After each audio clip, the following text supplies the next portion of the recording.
Well, I took on another project. I couldn't turn this one down.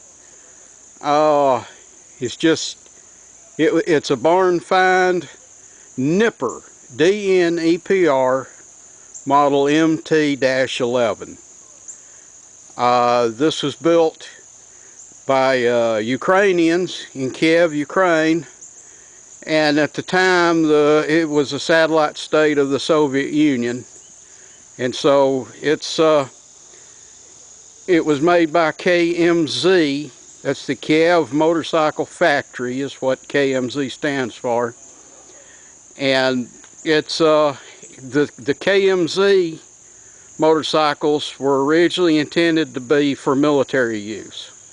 The Urals, which this looks a whole lot alike, was meant for civilian sales, you know, after World War II. But after World War II, the Soviets wanted to split up the military and the civilian motorcycles, so that's why why they got these Dneprs going.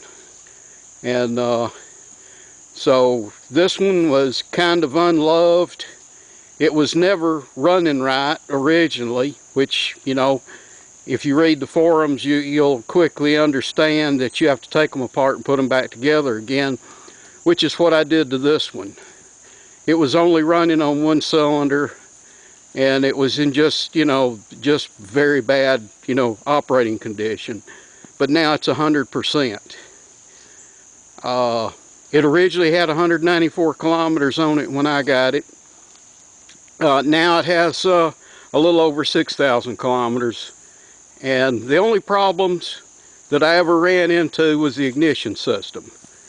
And so when I was ordering, last batch of parts I ordered from Kiev, Ukraine for it, I went ahead and got a Soviet electronic ignition system for it. And all those ignition problems went away. So no more carrying extra points and condensers and coils and all that other stuff. It just works now. So that's the reason that I have a little over 6,000 kilometers on it. So it's a neat old motorcycle, and I wouldn't drive it on a long trip because it's slow. It's got military gearing in it, and it's just not fast at all. In fact, according to specifications, top speed is 100 kilometers an hour, or 62 miles per hour.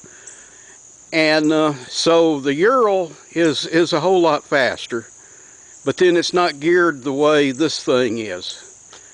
This thing will run 45 miles an hour all day long, and that's where it likes to run. But you can also put 3 people on it, all their military gear that each soldier carries, plus pull a 1/4-ton trailer with it. So it's okay. And me being an old man now with old man problems, I'm not fast anyway.